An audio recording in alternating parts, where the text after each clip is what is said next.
오늘 전도서 3장 16절부터 제가 읽어보겠습니다.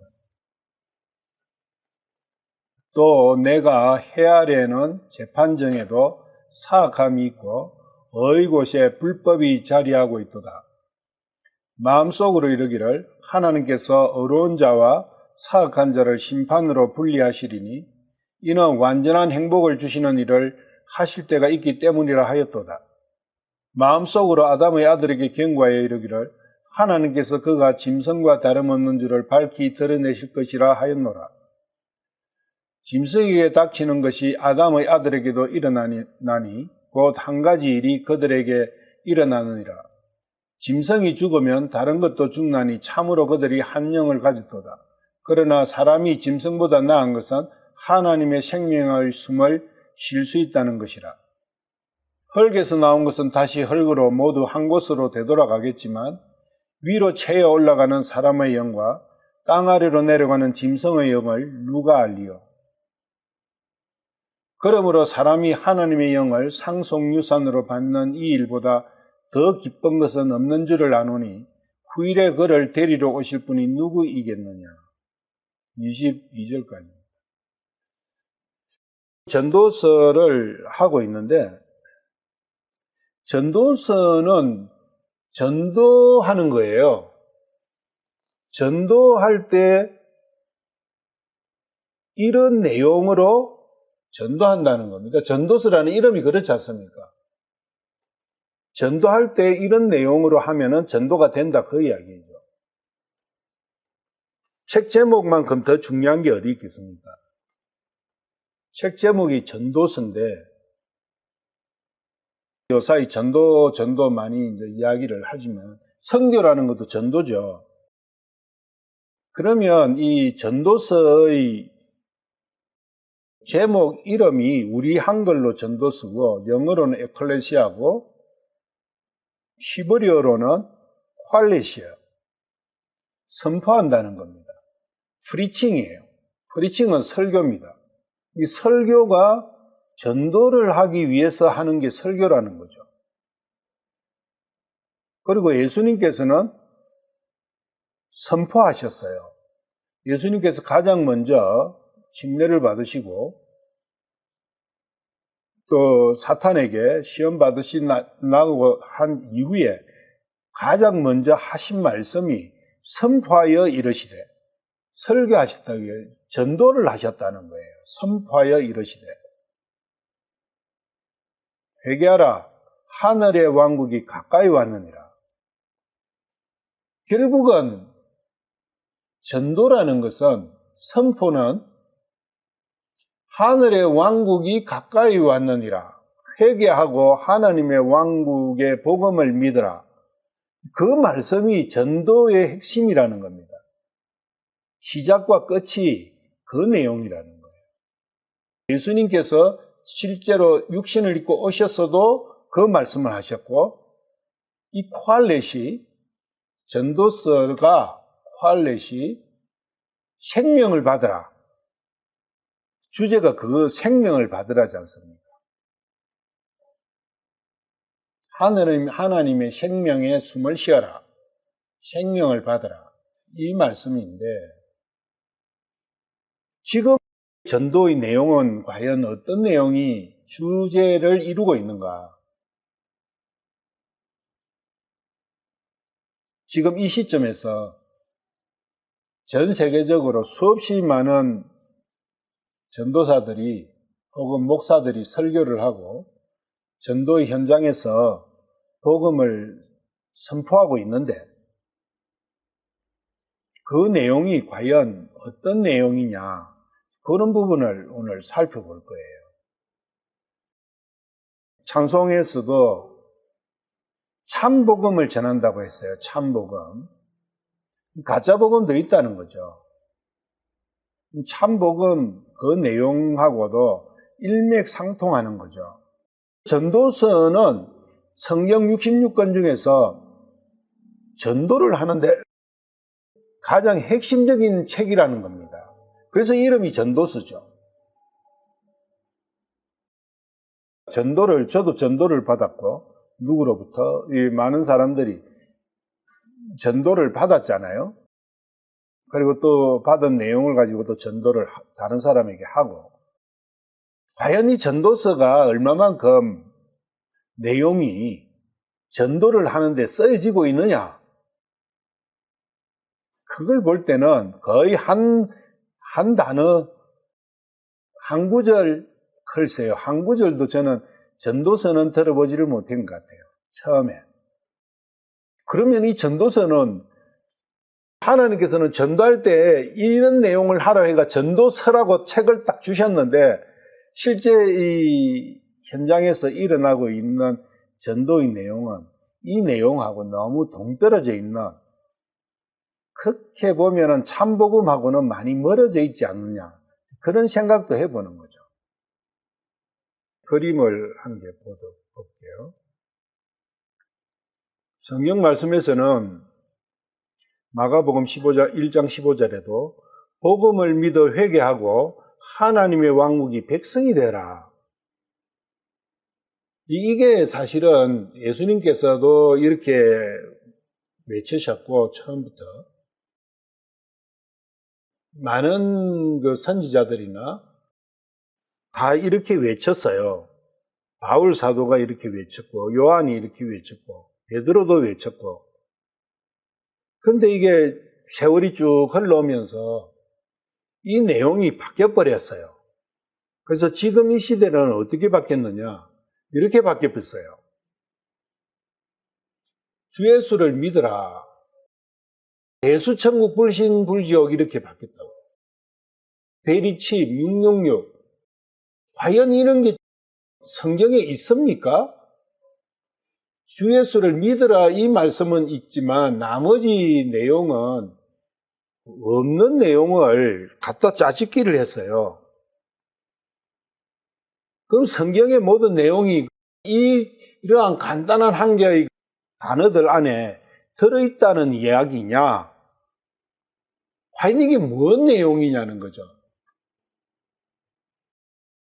회개하라 천국이 가까이 왔느니라 이 말씀은 있지만 예수 천국 불신지옥이라는 말씀은 없어요. 근데 회개하라 천국이 가까이는 요거는 조그마한 거고 예수 천국 불신지옥 온통 이 내용이라는 거죠. 믿음이라는 게 이렇게 잘못된 어떤 방향으로 가버린 부분을 가지고 어떤 사람은 이렇게도 표현을 해놨어요. 예수 천국 불신지옥이 온 십자가 밑에서 일어나고 있으니까, 근데 예수님이 오셨는데 예수님 보고도 예수 천국 불신지옥이라고 외치니까 예수님이 다시는 오나 봐라, 이제 안 온다 그거예요. 예수님도 외면하실, 왜냐하면 이 사람이 예수 천국 불신지옥 외치는 이 사람이 예수도 모르는 사람이에요. 교회 안에서 예수는 몰라도 예수 천국 불신지옥은 아는 거예요.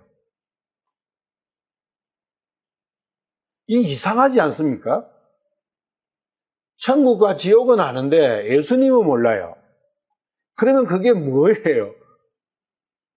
오직 지옥과 천국 요 두 개의 단어만 동동 떠내리고 있다는 거예요. 왜 이러느냐? 이렇게 전도를 했기 때문에. 성경은 이 내용이라고 가르침을 받았기 때문에 이 내용밖에 모르는 거예요. 이 예수님은 모르는 거예요. 그래서 이 그림이 모든 전도를 하는 그 전도지라고 우리가 많이 이야기하는데, 전도지의 표지 나 있는 데는 다 이 그림이 올라가 있어요. 이 그림 안에 현재 기독교의 모든 기본적인 문제점이 녹아 들어가 있어요. 이 그림에서 문제점을 찾아낼 수 있으면은 그분은 성경을 상당히 바르게 알고 있다고 봐요. 근데 이 그림에서 이 그림 맞지 않냐 이렇게 되면은 그분은 성경을 모르고 있어요. 그건 뭐냐면 예수님을 모른다 그 이야기예요. 그리고 나도 모른다는 거죠. 이 그림 안에서 뭐가 문제인지 한번 지적을 해보시죠. 본인 스스로. 사람이 한 사람이 서 있고 이 사람이 나라고 이제 보면 되죠. 그리고 내 앞에는 두 개의 길이 나눠져 있어요. 한쪽 길은 지옥이에요. 그래서 지옥은 뒤에 배경이 풀도 말라 있고 구름이 끼어 있고 흐려요. 그 한쪽 길은 하늘이에요. heaven. 그래서 하늘은 밝고 맑아요. 그리고 풀도 파릇파릇하고 살아있는 생동감이 넘쳐요. 여기는 죽음이 어려운 거예요. 당신은 이 두 길을 중에서 뭘 할 것이 당신의 선택에 달렸다. 이 뜻이거든요, 이게. 이게 뭐가 문제입니까? 예수님이 없는 것도 맞지만 본질적인 거는 내가 있는 위치는 뭡니까? 현재 중립이죠. 여기도 아니고 여기도 아니고 중립이라는 거예요. 과연 그러합니까? 요 문제가 있는 거죠. 내가 나의 위치가 뭐냐는 거죠. 살은 것도 아니고 죽은 것도 아니고 그러면 여기 있다는 것은 내가 두 개의 길을 선택할 수 있다는 것은 나는 중립이라는 거예요. 현재 우리가 살아왔던 그 인생이 현재 내가 발을 딛고 살고 있는 인생이 중립이라는 거예요.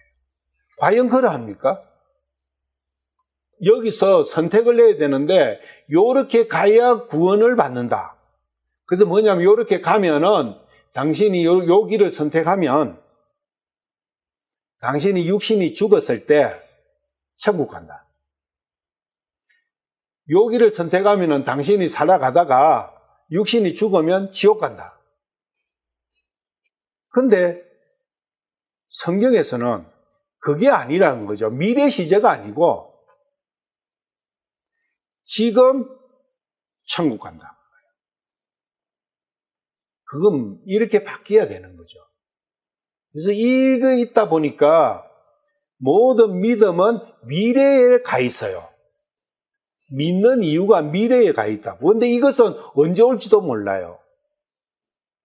그리고 누구 한 사람 증명해낸 것도 없어.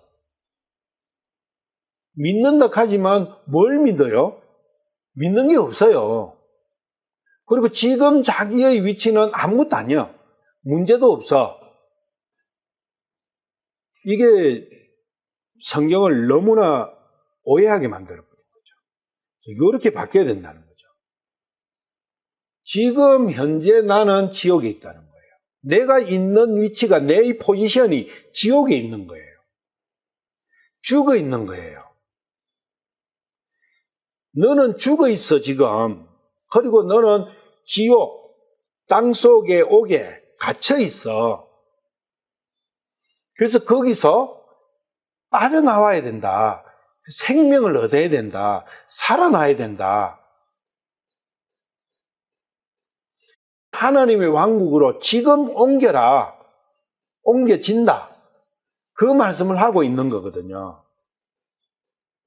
이러한 전도지가 보시면 나눠주고 있는 전도지 이 그림이에요.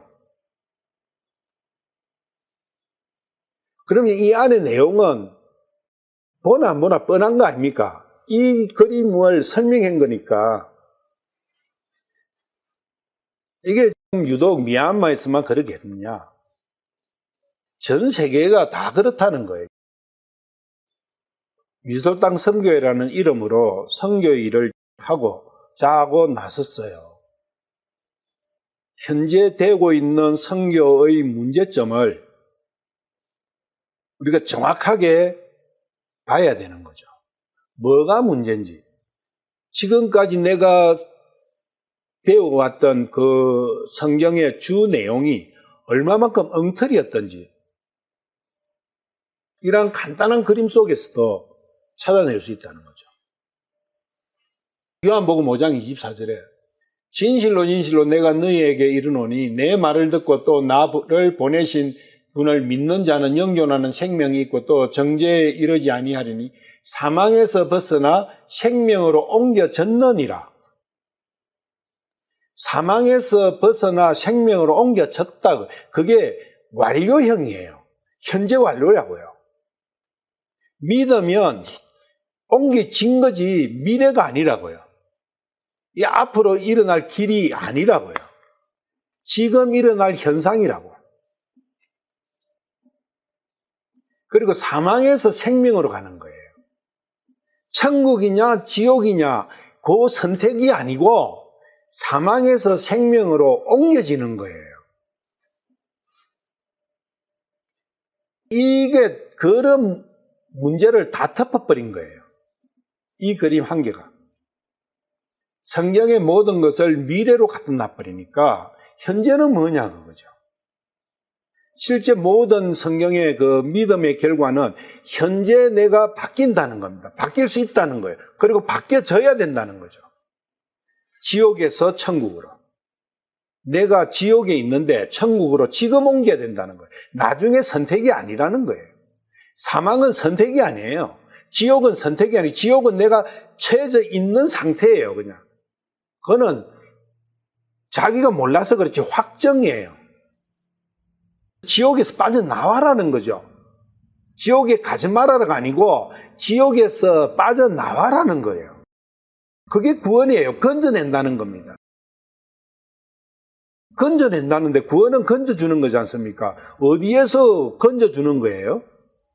지옥에서 건져주는 거라고요. 미래가 아니고 지금 건져주는 거예요. 그게 요한복음 5장 24절 그 말씀하고 똑같은 말씀이에요. 사망에서 생명으로 옮기지는 거죠. 현재 나는, 현재 당신은 지옥에 있다. 죽어 있다. 그래서 거기에서 뽑아내 주시려고 예수님께서 오셨다. 예수님을 믿으면 지금 그 지옥에서 하나님의 왕국, 천국으로 옮겨진다. 그래서 믿은 사람은 옮겨졌다. 그래서 천국 생활을 하고 있다. 지옥 살이를 하고 있다. 그렇게 돼야 되는 거죠. 어떤 사람은 지금 천국 생활을 하고 있고 어떤 사람은 지옥 생활을 하고 있는 거예요. 그것에는 지옥 생활을 하는 그거는 나의 선택하고는 아무 상관이 없어요.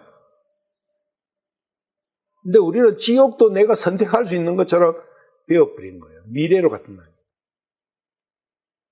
전도서 말씀이 실제로는 현재 지옥이다. 현재 죽어 있다. 그래서 생명을 받아라. 그걸 말씀하고 계시는 거예요. 전도서가. 그러면 전도의 내용이 그렇게 되어야 되잖아요. 현재 왜 내가 지옥살이를 하고 있고, 전도서 다시 3장 16절로 돌아왔어요.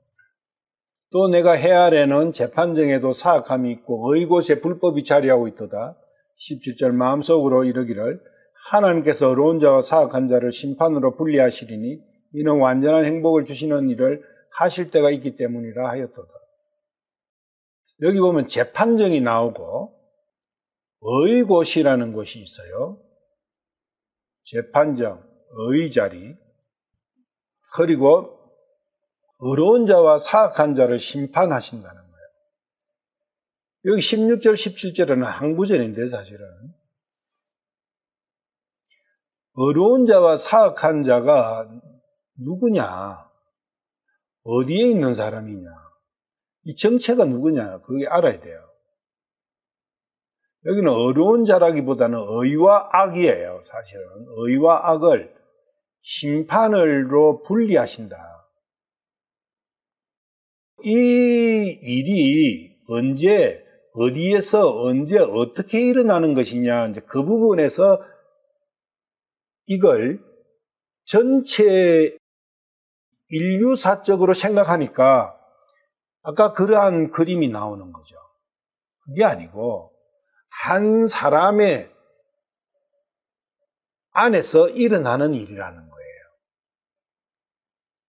재판정도 한 사람의 안에 있고 의자리도 한 사람 안에 있다는 거예요.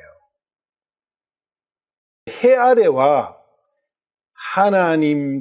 하나님하고는 달라요. 해 아래는 일반적인 사람 안에는 재판정에도 악이 지배하고 있다는 거예요. 그리고 의가 계셔야 될 곳에, 의는 예수님이지 않습니까? 의가 계실 곳에 불법이 자리하고 있는 거예요. 예수님께서 그렇게 말씀하셨죠. 하나님의 자리에 사악한 자가 앉은 것을 보거든 그게 심판의 날이 이르는 거지 않습니까? 그때 심판이 일어난다는 거예요. 그 말씀하고 이 말씀은 같은 말씀이에요.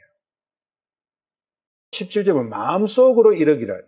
이는 속에서 일어나는 이야기라는 거예요. 속에서 일어나는 일을 가지고 하나님께서는 말씀하고 계시다는 거예요. 마음속으로 일어나는 게 생각을 하고 그런 게 아니고 이 일들이 한 사람의 마음 안에 다 들어있다는 거예요. 마음속에서 하나님께서 의와 악을 심판을 하시는데 심판을 하면은 의와 악이 분리가 된다는 거예요. 의와 악을 분리시켜셔가지고 의는 위로 올려가시는 거예요. 하나님의 왕국으로 취해가시는 거예요. 그것이 뽑아주신다는 거예요. 악하고 버물러져 가지고 악의 옥에 갇혀 있는데 그걸 심판을 하시가 분리시켜셔가지고 어려운 자를 내 혼을 뽑아가지고 하나님 품 안으로 넣어주는 거예요. 그래서 하나님의 왕국으로 옮겨지는 거예요. 요한복음 5장 24절 그 말씀이 이 말씀이라고요. 이 전도의 내용이에요, 이게. 전도의 내용이고, 전도의 결과고, 그런 걸 굉장히 상세하게 기술해놓은 책이 전도서라는 거죠. 18절에 보세요. 마음속으로 아담의 아들에게 경고하여 이르기를. 이것도 마음속으로 누구의 마음속이 그게 아니라 사람의 마음속에서 일어나는 일이다. 마음을 다루고 있다는 거예요. 그 마음이 짐승과 다름없다는 거예요. 짐승과 하나 되어 있다, 다름없다 이 부분은 하나 되어 있다는 그런 뜻이에요. 짐승과 하나 되어 있는 짐승과 같을 줄을 이런 말씀인데 그게 하나 되어 있다는 거예요. 짐승하고 똘똘 같이 뭉쳐 있어요. 짐승에 감겨 있다고요. 짐승은 뱀을 이야기하죠. 그래서 너는 짐승의 포로가 되어 있다. 뱀에 칭칭 감겨가지고 있다. 그 상태를 이야기를 해주시는 거예요. 그게 외형적으로 나타나는 게 아니라 혼적인 문제라는 거예요. 보이지 않는 마음속의 문제라는 거예요. 그게 마음속으로 이르기를 이런 형태로 하나님께서 표현을 해주시는 거예요. 근데 우리는 마음속으로 이러니 내가 내 마음속으로 이러니까 솔로몬 왕이 입으로 발설을 안 하고 그냥 마음속으로 생각으로 뺑뺑 했구나 이렇게 생각하는데 그런 게 아니에요. 그런 걸 성경 말씀에서 적을 이유가 없어요. 19절에 이렇게 말씀하시죠. 짐승에게 닥치는 것이 아담의 아들에게도 일어나나니 곧 한 가지 일이 그들에게 일어나니라. 이게 짐승에 똘똘 뭉쳐 있으니까 짐승하고 일체가 되어 있으니까 짐승에서 일어나는 일이 그 아담의 아들한테도 똑같이 일어나게 되는 거예요. 그래서 짐승이 만약에 죽으면 짐승하고 일체가 되어 있으니까 그 아담의 아들도 죽는다는 거예요. 근데 우리는 그냥 짐승이라 하니까 소, 닭, 돼지 이런 거구나. 그래서 그것들도 죽으면 흙이 되니까 사람도 죽으면 흙이 되는구나. 그거 절대 아니에요. 사람은 죽으면 흙이 안 돼요. 육신이 죽으면 흙이 되지만 사람은 육신이 아니라라고. 근데 사람을 육신이라고 보니까 그러한 형태로 이해를 해버리고 그러한 형태로 성경을 번역해버리는 거예요. 육신은 그릇일 뿐이지 사람이 아니라고요. 사람은 그 그릇 안에 달려있는, 이게 그린티라 하면은 요게 그린티지 이 껍데기가 그린티가 아니잖아요. 이거는 서틸이에요. 안에 그린티는 안에 있는 거예요. 근데 우리가 이걸 그린티라 하거든요. 그린티 녹차 마셔 이렇게 하지 이 그릇 이거 마셔 이렇게 하지 않지 않습니까? 사람도 마찬가지라고. 사람이라 하면 안에 들어있는 거예요.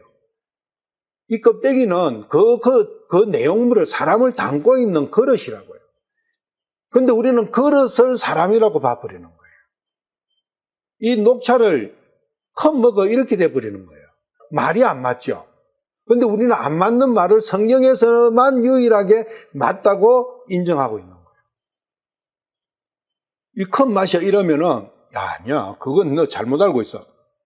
그때는 말을 녹차 마셔 이렇게 하는 거야. 여기에 만약에 맛있는 우유가 들어있다. 그럼 우유 맛을 일하는 것이지 컵 맛이 안 한다. 그렇게 정정해 주죠. 이 성경 말씀도 정정을 해줘야 되는 거예요. 그거는 다 틀린 말이다. 그거는 말이 안 되는 말이다. 짐승이 죽으면 다른 것도 죽는다는 거예요. 포로로 되어 있는 그것도. 같이 일체가 되어 있으니까. 참으로 그들이 한 영을 가졌도다. 누구의 영을 가졌어요? 마귀의 영을 가졌죠. 사탄의 영을 가졌죠. 하나님의 영을 내가 가지면 하나님과 같이 되잖아요. 하나님이 되잖아요, 내가. 그러니까 사탄의 영을 가졌으니까 사탄이 돼버린 거죠. 그러니까 사탄이 죽으면 같이 죽는 거예요. 그렇지만 사람이 짐승보다 나은 것은 짐승은 하나님의 생명의 숨을 절대 쉴 수가 없어요. 사탄은 끝났어요. 마귀는 끝났다고. 마귀는 절대 구원을 받을 수가 없어요. 그런데 사람은 구원받을 수 있는 길이 있다는 거예요. 그걸 지금 여기서는 말씀하시는데 개역개정 같은 경우 한번 읽어볼까요? 이거는 비교해서 읽어봐야 돼요. 인생이 당하는 일을 짐승도 당하나니 인생이 먼저야. 그러니까 이거는 짐승을 소, 닭, 돼지로 보는가 이런 현상이 생기는 거예요. 그리고 사람도 껍데기를 기준으로 해가지고 그들이 당하는 일이 일반이라 다 동일한 호흡이 있어서 우리가 숨쉬는 이걸 이야기하는 거예요. 짐승이 죽음같이 사람도 죽으니 사람이 짐승보다 뛰어남이 없으면 모든 것이 헛되미로다. 그 뒤에 가면은 흙에서 나온 것은 다시 흙으로 말미암아 서로 다 흙으로 돌아가니 다 한 것을 짐승도 육체고 흙에서 나왔고 사람도 육체고 형에서 나왔다. 이렇게 보는 거예요. 이게 육신을 위주로 사람을 보는 거예요. 그러니까 이런 이상한 그림이 나오는 거예요. 지금 우리가 봤던 그 파워포인트 봤던 그러한 것이 성경 전도의 모든 기본이 돼버린 거예요. 사람이 짐승보다 뛰어남이 없다는 이 말은 성경에 어디에도 없어요. 이 말, 이게 영어로 번역을 해도 이렇게 안 나와요. 사람의 혼은 짐승하고는 근본적으로 다르죠. 그리고 이 짐승을 여기에 그냥 일반적인 짐승으로 보니까 아니요. 여기 짐승의 영이 나오잖아요. 뒤에 보면은 21절에 보면은 짐승의 영이라고 딱 나와요. Spirit of Beast. 이런 짐승들이 영을 가지고 있어요. 땅의 존재는 영이 없어요. 영은 하늘의 거예요. 영적 존재를 하면 천사나 하나님, 천사 이런 존재를 영적 존재를 하지 땅에 있는 존재를 가지고 영적 존재를 하지 않습니다. 근데 영이 나와요.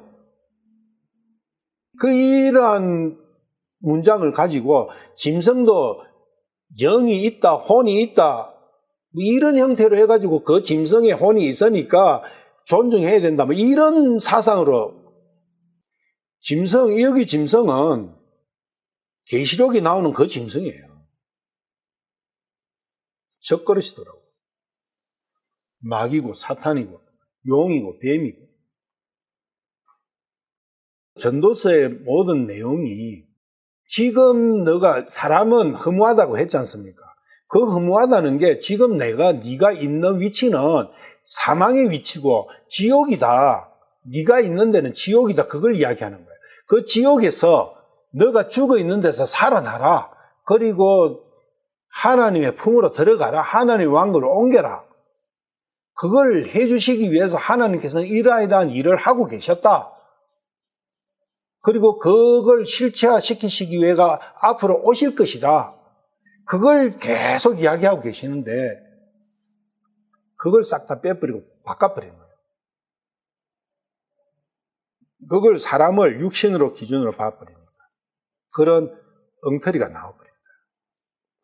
심판은 저번 시간에도 이야기했지만 하나를 둘로 나누는 것이 심판이잖아요. 하나를 둘로 나누는 게 심판이에요. 여기도 심판으로 분리하시지 않습니까? 의와 악을, 의로운 자와 사악한 자를 심판으로 분리하시잖아요. 심판이 없으면 분리가 안 되는 거죠. 이 짐승의 품에서 벗어나서 하나님의 숨을 쉬려면 심판이 내리져야 되는 거예요. 그래서 심판을 주십시오 하는 거예요. 심판해 주십시오 하는 거예요. 욥이 그걸 외치고 있잖아요. 하나님의 심판 자리로 가기를 원한다는 거예요. 가야 분리가 되니까. 그런데 친구들이나 엘리후나 이런 사람들은 하나님의 심판을 견딜 자가 누구냐? 견딜 자가 아무도 없다. 거기 가면 완전한 멸망이다. 그렇게 이야기해요. 가르치는 게 그 친구들이나 엘리후의 이야기를 가르치고 있지 않습니까? 하나님의 심판을 받으면 안 된다. 피해야 된다. 피하고서야 어떻게 분리될 거냐고요. 그러니까 너무 잘못돼도 잘못된 거지 않습니까? 전도하면은 성경에서 떠오르는 사람이 있죠. 바울. 전도하면은 모든 사람은 바울을 표본으로 삼죠. 바울은 어떤 내용을 가지고 전도를 했느냐? 그걸 살펴볼 필요가 있죠.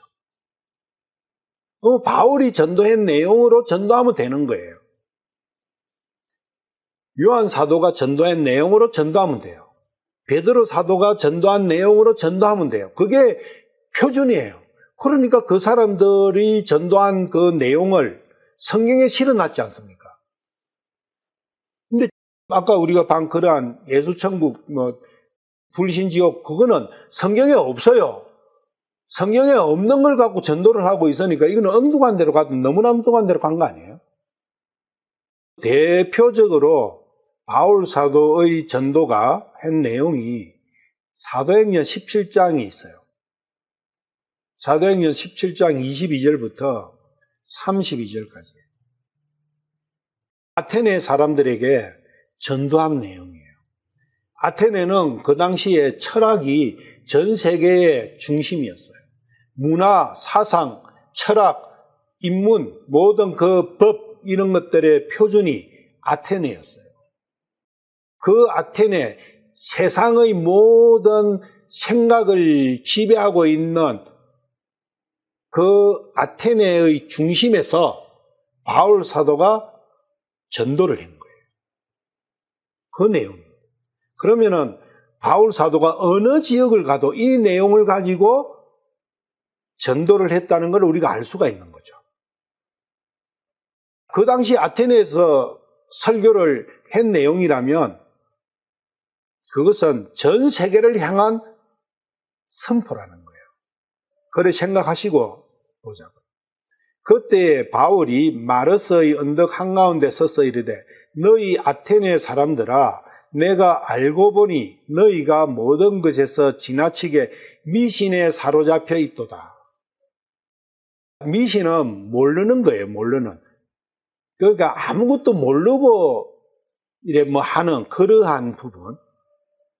내가 지나다니며 너희가 섬기는 것을 보다가 알지 못하는 신에게, 그러니까 알지 못하면서 받들고 있으니까 그게 미신인 거죠. 정확하게 알고 만약에 했다면은 우상이라 했을 거예요. 우상숭배라 했을 거예요. 우상숭배는 알고 하는 건데 모르고 하니까 미신인 거예요. 그래서 알지 못하는 신에게 라고 새긴 글이 있는 제단을 발견하였나니 그런즉 너희가 알지 못하고 경배하는 그분을 내가 너희에게 밝히 알려주리라. 세상과 그 안에 모든 것을 만드신 하나님은 하늘과 땅의 주심으로 손으로 만든 전들에 거하지 아니하시고 또 무엇인가를 필요로 하시는 것처럼 사람들의 손을 통해 경배를 받지 아니하시나니 이는 그분께서 모든 사람에게 생명과 숨과 모든 것을 주시기 때문이니라. 이게 창조주 하나님을 소개했죠. 창조만 하신 게 아니라 그 이의 이 모든 생명을 지금도 주시고 있는 하나님이다. 모든 생명의 결국은 그분의 손에서 움직이는 거다. 너희들은 뭐가 옳고 뭐가 좋고 뭐가 선하고 아리스토텔레스가 어떻고 소크라테스가 어떻고 옳게 사는 게 어떻고 이야기하는데 너희들이 사는 그 근본은 이 하나님이라는 분께서 다 주관하고 계시다. 하나님을 소개하는 거예요. 그리고 그 당 사람을 소개하는 거예요. 너는 이런 존재다. 너는 만들어진 존재다. 너희들이 아무리 백날 이 마르스 언덕에서 모여갖고 토론을 하고 생각을 하고 고뇌를 하고 뭘 해도 그것은 장님 코끼리 귀 만지는 것이지 아무것도 아니다. 그래가는 세상의 본질을 깨달을 수가 없다. 세상의 본질은 이게 한마디에 딱 들어있는 거죠.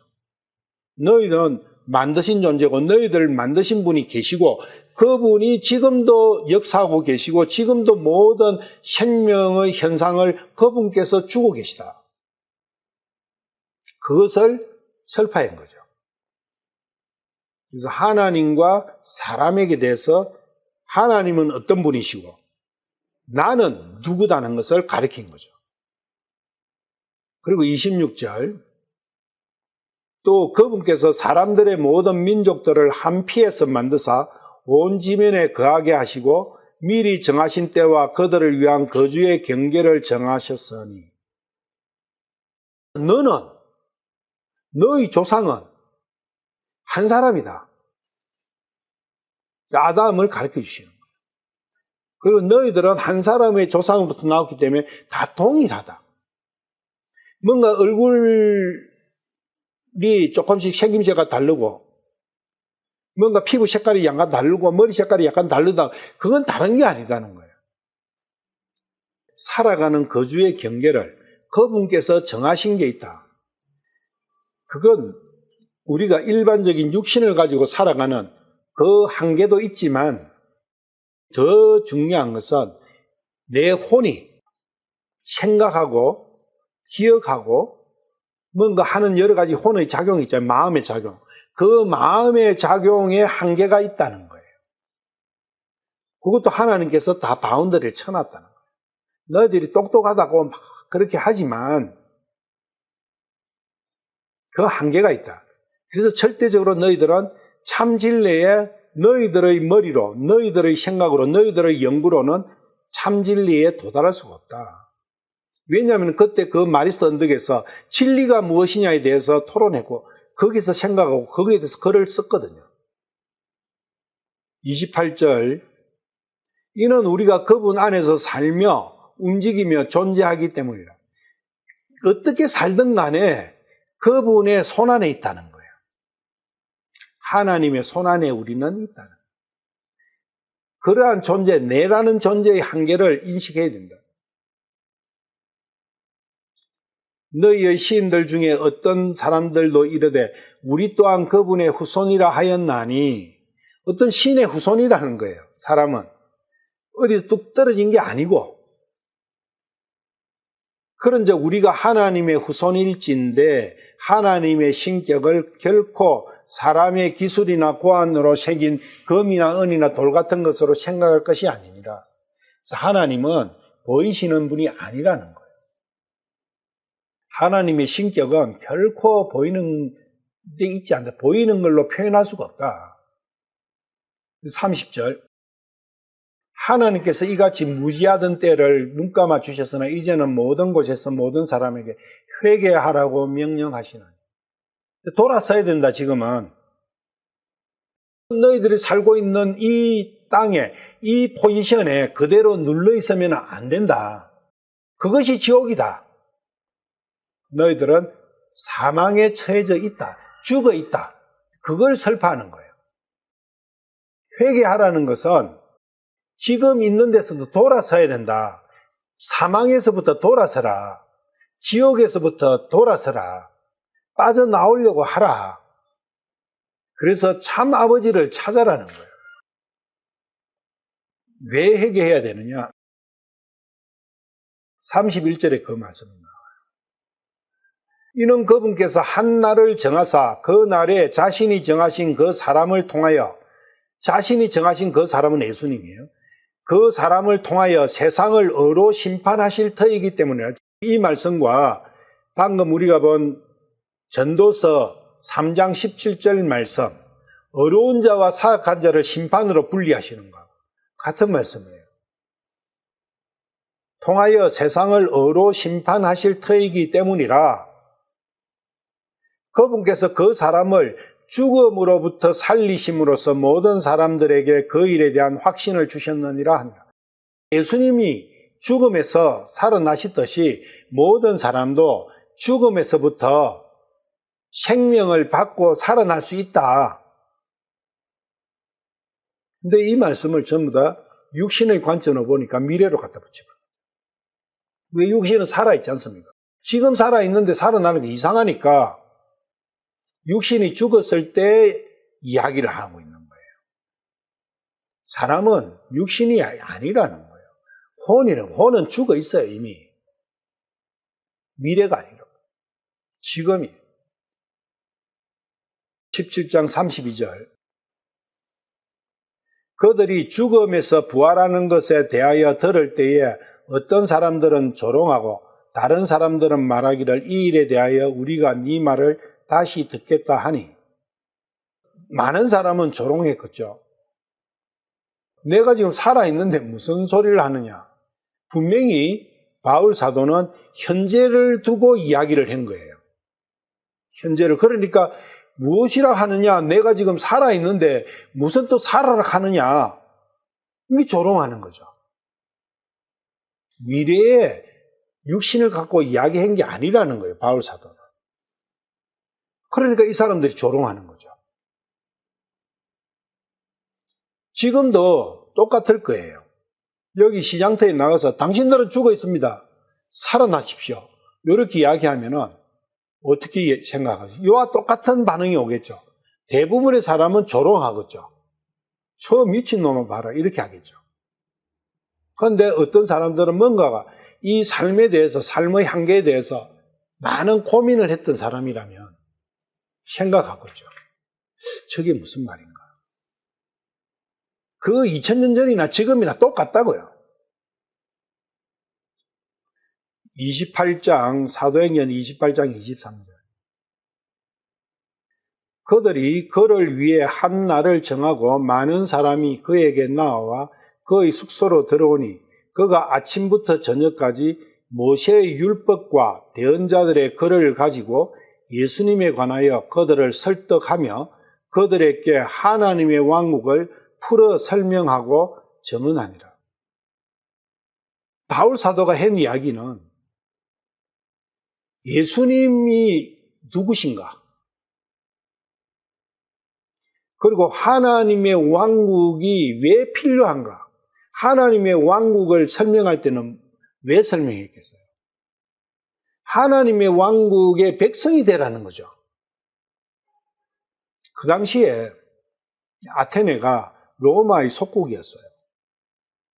그런데 그때 이집트의 어떤 사람이 와서 첩자가 와서 너희들 로마의 속국으로 사는 게 비참하지 않냐? 이집트의 왕의 백성이 되라. 이집트 왕국의 백성이 되라. 그렇게 이야기할 수도 있겠죠. 지금 남과 북이 나눠져 있는데 한국 같은 경우. 남한은 북한의 백성 보고 남한의 백성이 되라. 북한은 남한의 보고 북한의 백성이 되라. 그렇게 전쟁을 하고 있지 않습니까? 모든 사람은 이 바울 사도가 말씀하실 때 그 모든 사람은 사탄의 왕국의 백성이란 말이에요. 그래서 바울 사도가 그 사탄의 왕국에서 하나님의 왕국으로 옮기시오. 본적을. 그러면 이 가이사가 착취하는 그런 거 없다. 완전한 행복을 주는. 그래서 그때 당시의 왕은 가이사잖아요. 로마 황제가 가이사니까. 그런데 하나님의 왕국의 왕은 예수님이죠. 그래서 예수님을 설명하는 거예요. 왕과 왕국을 설명하는 거예요. 이 왕국의 왕은 어떠신 분이시고 이 왕국은 어떤 특성을 가지고 있고 이 왕국에 들어오기 위해서 백성이 되기 위한 조건은 무엇이다. 그 설명을 한 거죠. 30절, 31절. 바울이 자기 셋집에서 만 2년을 거하며 자기에게 오는 모든 사람을 받아들이고 전적으로 확신 있게 하나님의 왕국을 선포하며 주 예수 그리스도에 관한 것들을 가르치되 아무도 그를 막지 못하더라. 왕과 왕국을 선포하고 가르친 거예요. 죄와 구원을 가르치고 선포한 게 아니라고요. 죄와 지옥과 그걸 가르친 게 아니에요. 왕과 왕국을 가르쳤다고요. 왜? 이 왕께서 다스리시는 왕국의 백성이 되면은 죽음을 보지 않는다는 거예요. 그리고 그 백성이 된다는 뜻은 죽음에서 생명으로 옮기진 거예요. 사탄의 파워에서, 사탄의 포로에서 풀려난다는 거예요.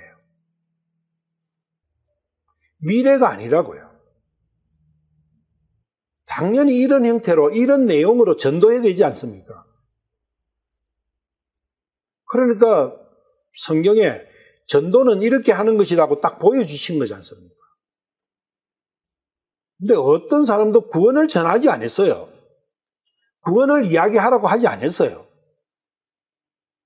이렇게 되는 그 현상을 표현을 한 단어로 해야 되니까 그래서 그 단어를 구원이라는 단어를 쓴 것이지 구원을 가르치지 않았다고요. 구원은 이런 걸 가르치면, 이런 행태로 가르치면 구원은 이루어지는 거예요. 예수님께서는 어떻게 전도하셨는가? 전도서를 예수님께서 적으셨으니까 단연히 전도서처럼 했겠죠. 마태복음 4장 17절. 그때부터 예수님께서 선포하기 시작하여 이르시되 회개하라 하늘의 왕국이 가까이 왔느니라 하시더라. 다른 마가복음이나 다른 데는 누가복음이나 하나님의 왕국이라고 되어 있죠. 같은 거예요. 하늘의 왕국, 하나님의 왕국. 틀린 게 아니에요. 그럼 하나님의 왕국이 가까이 왔다는 것은 왕을 받아들이면 그 왕국의 백성이 되는 거예요. 왕이 받아들여야 되잖아요. 먼저는 왕이 받아들여줘야 돼요. 그리고 백성 되고자 하는 사람이 받아주십시오 해야 돼요.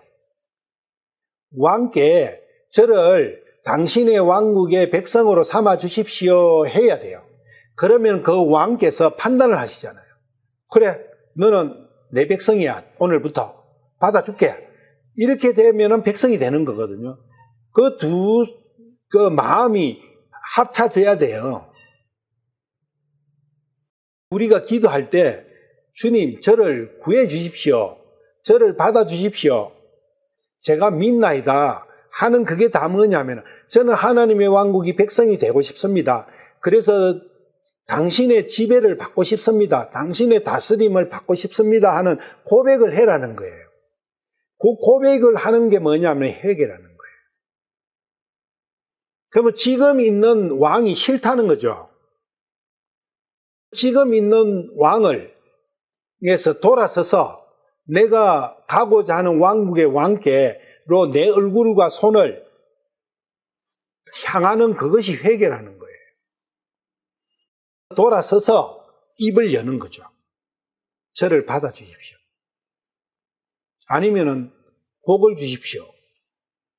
그 복이 백성으로 삼아주는 거예요. 그 백성이 되는 거라고. 마태복음 4장 23절에서 24절. 예수님께서 온 갈릴리에 두루 다니사 그들의 회당들에서 가르치시고 왕국의 복음을 선포하시며 백성 가운데서 온갖 종류의 질환과 온갖 종류의 질병을 고치시니 그분의 명성이 온 시리아에 두루 퍼지니라. 그들이 모든 병든 사람 곧 갖가지 질병과 고통에 사로잡히 앓는 자, 마귀 들린 자, 미친 정세가 있는 자, 마비병 환자들을 그분께 데려오니 그분께서 그들을 고치시며. 여기 보면 온갖 종류의 질병과 질환을 고치셨어요. 그리고 마귀를 쫓아내 주시고 24절은 사실은 마귀를 쫓아내시니까 모든 병든 사람들이 나았다 이렇게 돼야 돼요. 그래서 마귀 때문에 오는 병이에요. 모든 병은. 왕이 백성이 고통 속에 있는 그것을 보고 그대로 방치한다면 그게 왕의 자격이 없잖아요. 왕은 백성을 편안하게 해줘야 돼요. 행복하게 해줘야 돼요. 그런데 지금 있는 왕은 그걸 못했기 때문에 온갖 종류의 질병과 이 고통과 미친 정세와 마비병에 이런 데 다 들어있는 거죠. 예수님께서는 다 고쳐주신 거예요. 그게 뭐냐? 왕의 자격이 있다는 거예요. 그리고 어떤 사람도 누구도 행복하게 해줄 수 있는 능력을 갖고 계시다는 거예요. 그런 왕이 오셨다는 거예요. 그 왕을 믿으라는 거예요. 그 왕의 왕국이 백성이 되고자 하는 마음을 가지라는 거예요. 예수님께서 이렇게 하셨다고요. 왕국의 복음을 선포했는데 결론이 뭘로 나옵니까? 질병 걸린 자들이 낫는 거예요. 이 질병의 본질은 죄지 않습니까? 그리고 이 질병의 본질은 지금 현재 이 살고 있는 삶의 고통과 이 지옥 속의 뒷문은 그 나의 비참한 삶 그 자체를 보여주는 거잖아요. 이 삶이 이러한 고통의 연속이고 이게 지옥이라는 거. 질병 들린 사람은, 불치병에 들린 사람은 그렇잖아요. 그 삶이 지옥이잖아요. 그걸 고치신다는 거예요. 지금 고친다는 거예요. 이게 복음을 선포하는 거라는 거예요. 당신이 무슨 문제를 가지고 있습니까? 당신의 모든 문제는 믿음으로써 하나님 왕국의 백성이 됨으로써 예수님을 왕으로 모심으로써 지금 모든 문제가 해결됩니다. 그게 복음의 핵심 요지가 돼야 된다. 근데 우리는 처음부터 이렇게 가고 있다. 그럼 지금은 뭐냐 그거예요. 누가복음 4장 43절. 그분께서 그들에게 이르시되 내가 반드시 다른 도시들에도 하나님의 왕국을 선포하여야 하리니 이런 까닭으로 내가 보내어졌노라 하시고, 하나님의 왕국을 선포하는, 그래서 하나님의 왕국을 소개하고 그 왕국의 백성을 찾으시는 그 일 때문에 예수님이 오셨다는 거예요. 예수님도 하나님의 왕국의 백성을 모시는 그 일을 하시기 위해서 오셨다는 거예요.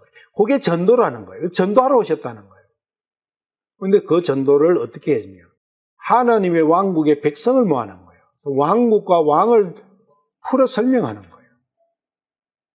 그런데 우리는 전도를 받았다 해도 하나님의 왕국과 왕에 대해서 얼마를 아느냐는 거예요.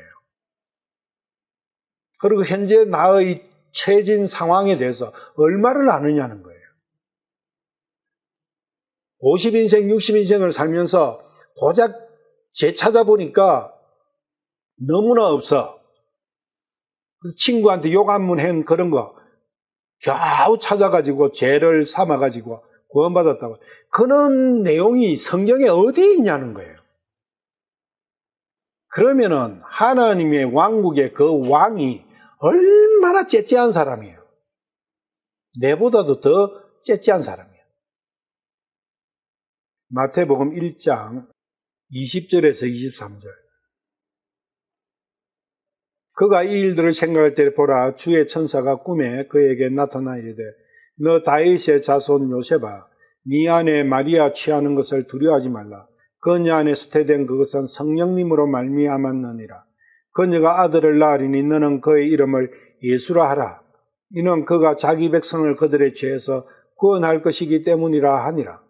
이제 이 모든 일이 일어난 것은 주에 관하여 대언자를 통해 말씀하신 것을 성취하려 하심이라. 이르시되 보라, 처녀가 아이를 베어 아들을 낳을 것이요 그들이 그의 이름을 임마누엘이라 하리라 하셨으니 이것을 번역하면 우리와 함께 계시는 하나님이라는 뜻이라.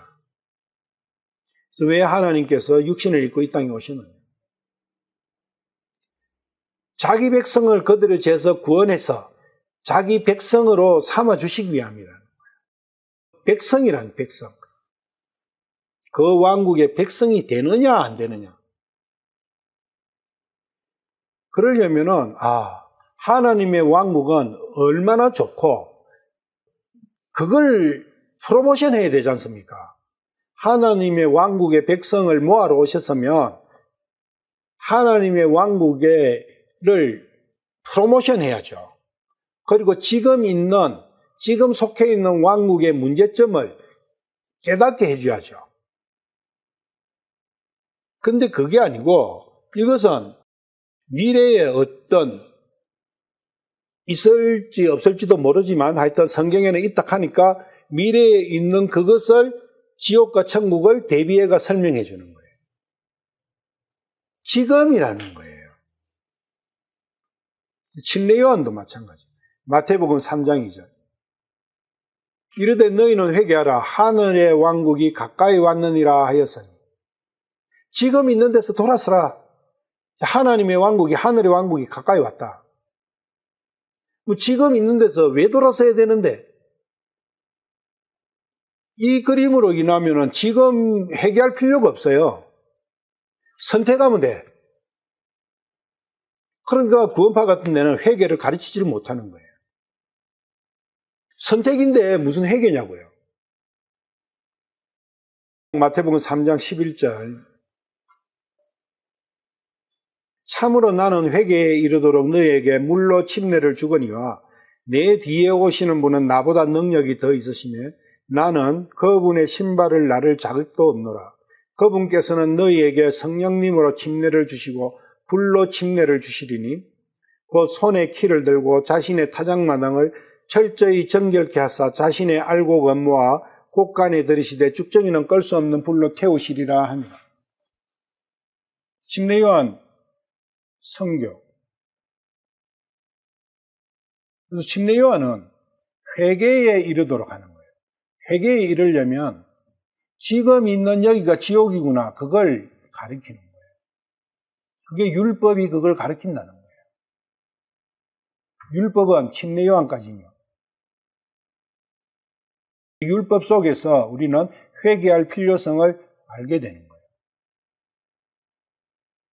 그리고 그분께서는 너에게 성령님으로 침례를 주시고 불로 침례를 주시고 두 가지 침례를 주시죠. 성령 침례와 불 침례. 그런데 성령 침례는 무엇이고 불 침례는 뭔지 12절에 말씀을 해놨어요. 그 손에 키를 들고 자신의 타작마당을 철저히 정결케 하사 자신의 알곡은 모아 곳간에 들이시되, 알곡은 모아 곳간에 들으시는 것이 성령님의 침례예요. 쭉정이는 끌 수 없는 불로 태우시라. 쭉정이는 끌 수 없는 불로 태우는 것이 불침례예요. 그래서 이 두 개의 침례는 동시에 일어나는 거예요. 벼를 추수를 했어요. 벼가 나왔죠. 그건 벼락하지 쌀이라고 하지 않습니다. 벼가 쌀이 되려면 어떤 과정을 거쳐야 돼요? 도정이라는 과정을 거쳐야 돼요. 그 도정이 뭡니까? 껍질과 알곡을 분리시키는 거예요. 그 도정이 심판이라고요. 어려운 자와 사악한 자를 심판으로 분리하는 이게 도정이라고요.